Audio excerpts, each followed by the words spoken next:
Okay, guys, so now we'll discuss some more MCQs concerning your NORCET mains exam. Again, this video will be for those who are appearing for NORCET mains.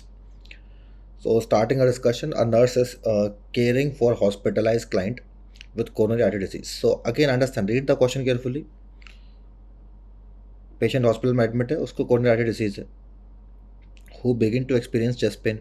So, next hint in the MCQ is patient having chest pain. Nurse administered nitroglycerin tablet sublingually as prescribed. So they can ask you a few more MCQs कि जो nitroglycerin tablet है ये किस dose में आती है, that is 6.2 mg. And understand this thing, this tablet means it's a vasodilator. So problem with this tablet will be there is risk of hypotension. अगर vessels को डायलेट करेगी तो पेशेंट को हाइपोटेंशन होने के चांस है. सो अगर पेशेंट का पेन रिलीव नहीं हो रहा है, so if patient is not having any relief of pain, then understand the maximal we can give this up to maximum 3 doses. So we can give maximum 3 doses and each dose will be 5 minutes apart. So this is the basic information which I am getting from this MCQ. So now let's see, nurse would take which action? Reposition the client. अगर chest pain में improvement नहीं आ रहा तो उसकी position change करने से क्या improve हो जाएगा? No. So it is not a pain which is improved by repositioning. Call the client family. Family को बुला के क्या कर लोगे? What you will do? You are the nursing officer. You need to treat the patient.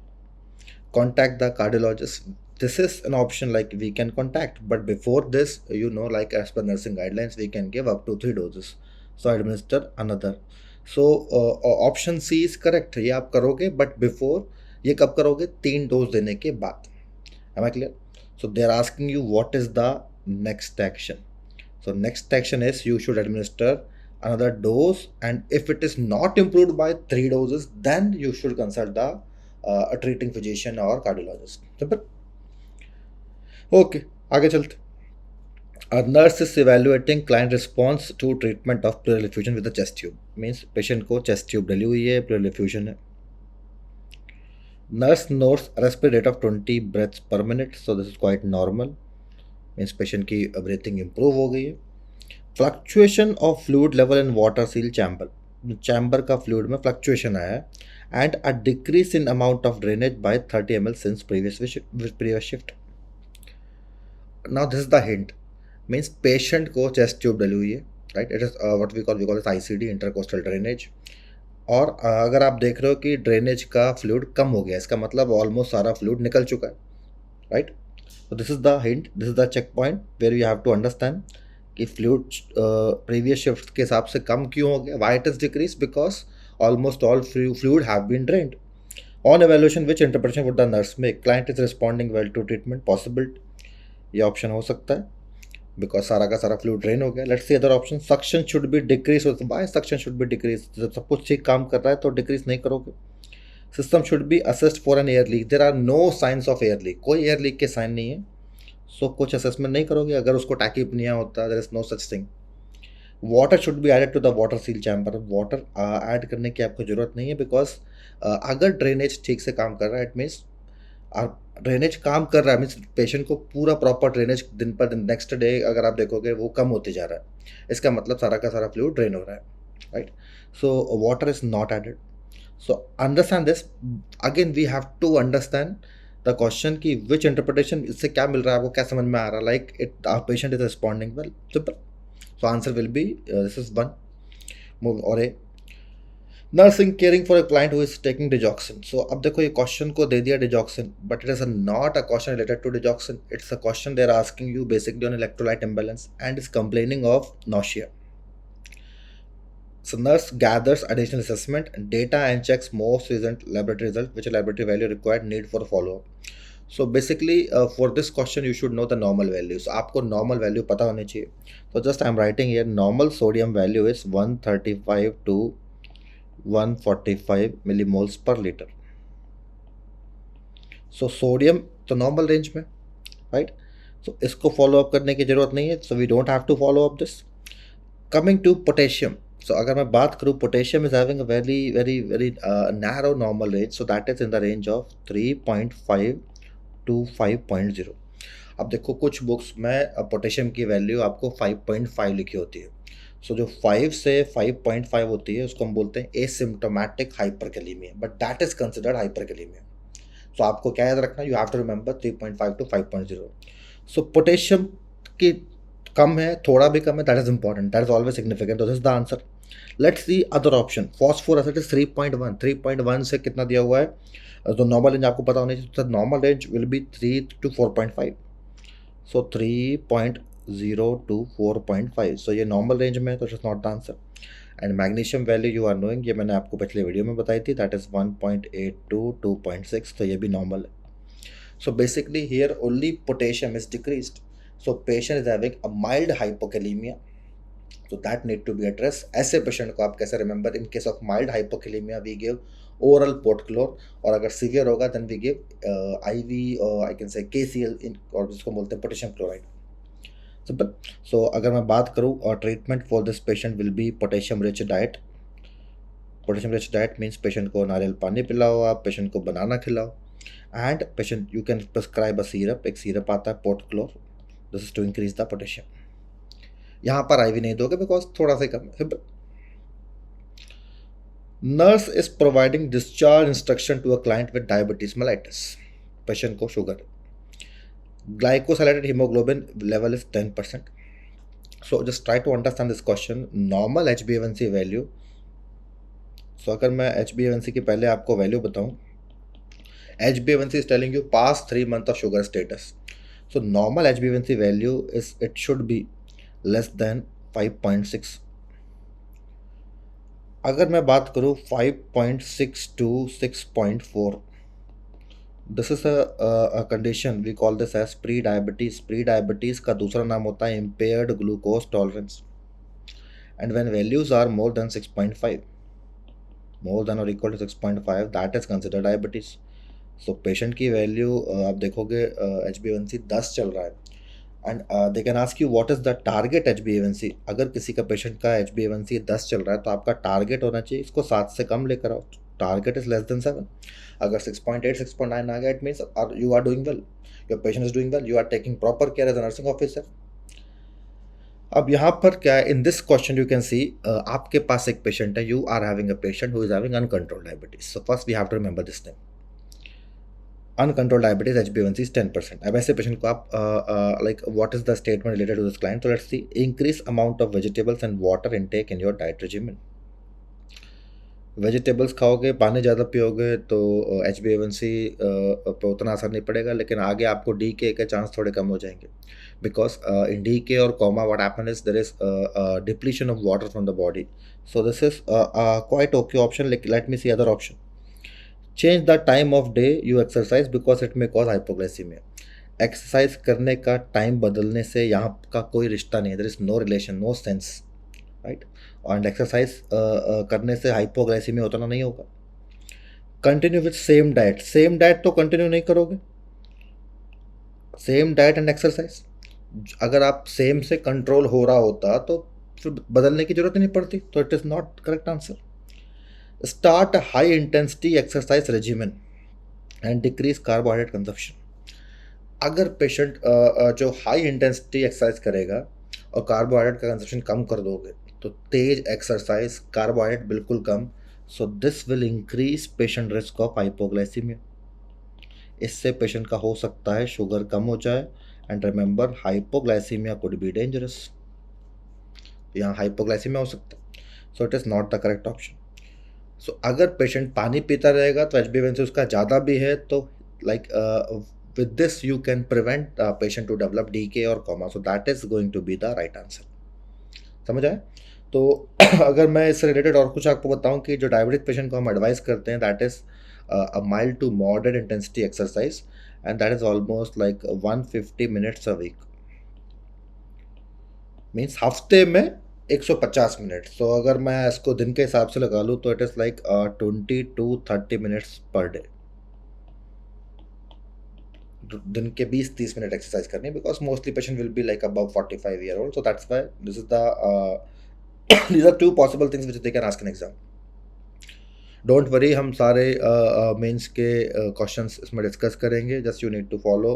एक मैं mental health पे भी वीडियो बनाऊंगा, सो टारगेट एम करते हैं इस वीडियो पे, अगर 100 कमेंट्स आ गए तो आपको बहुत वीडियो थोड़ा जल्दी मिलेगा। थोड़ी सी मेरी तबीयत ठीक नहीं थी इसलिए कल वीडियो नहीं आ पाया था, बट विल डू इट। हम करेंगे, नॉर्सेट मेंस भी निकालेंगे, don't worry. Okay, moving to next. A client schedule for a surgery state to the nurse, I am not sure if I should have the surgery. This means patient की surgery हो रही है, उसको डर लग रहा है। So what is the appropriate statement? तो अगर आप बोलोगे ये आपकी मर्जी है, डर लग रहा है, ऐसा तो नहीं बोलोगे। यू विल नॉट से this. Don't worry, everything will be fine. ज़रूरी नहीं है, कभी कभी सर्जरी में कुछ आई कैन से अनवांटेड कॉम्प्लिकेशन कई बार आ जाती हैं। सो उसको झूठी सांत्वना आपको नहीं देनी है। Why don't you want to have the surgery? अब ये आप ऐसा सवाल, एक डायरेक्ट क्वेश्चन पेशेंट से नहीं पूछोगे, तो आपको पेशेंट को बोलोगे, आपको उसको कंसोल करोगे। So it's basically a question like you have to console the patient कि आप बताइए आपको सर्जरी से क्या प्रॉब्लम है, और उस सर्जरी के रिलेटेड इन्फॉर्मेशन आप उसको बताओगे। सिंपल। तो tell me what concern you about the surgery, that is the most appropriate statement. आगे चलते हैं। A client is to undergo CT scan, एक सीटी स्कैन होना of abdomen with oral contrast, contrast के साथ में होना। तो जस्ट रिमेंबर ऑलवेज, किसी भी कंट्रास्ट इन्वेस्टिगेशन से पहले आपको पेशेंट का क्या चेक कराना है, पेशेंट का सीरम क्रेटिनिन कराना है। तो ये आपको कुछ चीज़ें, there are some things which you should know when you are reading the MCQ itself. So अगर पेशेंट का क्रेटिनिन बड़ा होगा तो आप कंट्रास्ट इन्वेस्टिगेशन नहीं कराओगे। Nurse provide pre procedure instruction, nurse instruct the client to take which action in the pre procedure period. तो आप इसको देखो, अब इसको ऑपरेशन से पहले मीन्स प्री प्रोसीजर पीरियड में what is the instruction which nurse will give to client. Let's see. Avoid eating और drinking for at least 3 hours before the test. Limit self to only 2 cigarettes on the morning of the test. Cigarette तो उसको मना ही कर दोगे कि अब आपका test हो रहा है, कंट्रास्ट टेस्ट हो रहा है, तो remember all the addictive substances should be avoided. तो ये आपको अवॉइड करने हैं। फिर अगर मैं बात करूँ, have a clear liquid breakfast only on the morning of test. अगर पेशेंट को आपको सीटी स्कैन कराना है तो उसमें लिक्विड ब्रेकफास्ट या सॉलिड से कुछ फ़र्क नहीं पड़ेगा। So again it is not the correct answer. Take all routine medication with a glass of water on the morning of the test. All medication नहीं, कुछ मेडिकेशन जो आयुर्वेदिक की होती है, या कुछ medication even some antibiotics which are nephrotoxic, those drugs which are having some chance of nephrotoxicity, those drugs should be avoided। तो आपको अगेन देखो कि इस क्वेश्चन को देखना है कि अवॉइड ईटिंग और drinking at least 3 years before the test. Because ये सीटी कहाँ का हो रहा है, अब सीटी ये एब्डोमेन का हो रहा है, इसलिए आपको पेशेंट को ये सलाह देनी है, राइट। अगर same CT scan could be of like other area और नॉन कंट्रास्ट सीटी, तो आप ऐसी एडवाइस नहीं देते। So that will be the answer. आगे चलते हैं। Nurse is caring for a group of client, बहुत सारे clients. Of review of the clients medical records, nurse determine which client is at risk of excess fluid volume. So किस patient को fluid overload और volume overload के chance बढ़ जाते हैं। Let's see. Client taking diuretic, अगर patient diuretic ले रहा है तो उसमें तो वॉल्यूम का लॉस होगा ना। So that patient will not have increase risk of volume overload. Client with ileostomy, अगर इलियोस्टोमा लगा है मीन्स ओपनिंग है, तो वहाँ से भी कुछ ना कुछ ड्रेन होगा। सो अगेन वहाँ से भी वॉल्यूम ओवरलोड के चांस नहीं बढ़ेंगे। सो क्लाइंट विथ CKD, अगर पेशेंट की किडनी खराब है या CKD है या AKI है, किडनी काम नहीं कर रही, तो उसको ओलिगूरिया मीन्स उसका यूरिन आउटपुट कम हो जाएगा, और anuria means oliguria means when urine output is less than 400 ml। Anuria हम बोलते हैं जब वो 100 ml से कम हो जाएगा। सो अगर पेशेंट को किडनी डिजीज है, तो अगर आप देखते हो normally what we see patient with CKD, they are like having oedema, because body से किडनी काम नहीं कर रही है, तो वाटर एलिमिनेट नहीं कर पा रहा। So again CKD patient, this will have increase risk of volume overload. Client undergoing GI suctioning, अगर सक्शन कर रहे हो तो आप कुछ फ्लूइड को निकाल ही रहे हो। सो answer will be 3। So they're asking you excess fluid volume overload state, so that will be a client with CKD, or I can say client with edematous condition. Okay, client admitted to hospital is diagnosed with pressure injury on coccyx. So coccyx means peach pressure injury, and has a wound vac. Wound culture result indicate MRSA. So MRSA का infection है। So MRSA का infection है means it is MRSA. So आपको क्या start करनी पड़ेगी? How you will manage this? You have to give vancomycin. So this patient should be treated with vancomycin. Wound dressing and wound vac foam are due to be changed. Patient की wound की dressing change करनी है। और wound कहाँ पर है? पीठ पर है, right? Nurse should would employ which protective precaution to prevent contraction of infection during care. मतलब सिंपल आपको ये बताना है कि नर्स क्या क्या पहनेगी। तो ग्लव्स एंड मास्क पहनेगी बिल्कुल, तो this could be the answer. Airborne precaution means only she is wearing only gloves.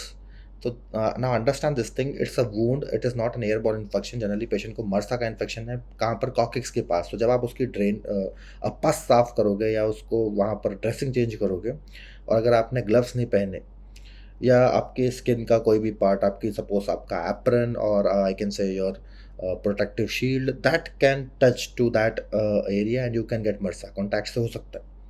तो ऐसे में अब आपको देखो कि एयरबॉर्न प्रिकॉशन सिर्फ ग्लव्स से काम नहीं चलेगा। फेस शील्ड और ग्लव्स, फेस शील्ड और ग्लव्स मीन्स मास्क नहीं पहनोगे।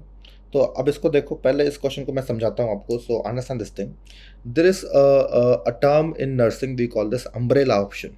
अम्ब्रेला ऑप्शन मीन्स एक बड़ा ऑप्शन है, broader term. So broad term को बोलते हैं अम्ब्रेला ऑप्शन।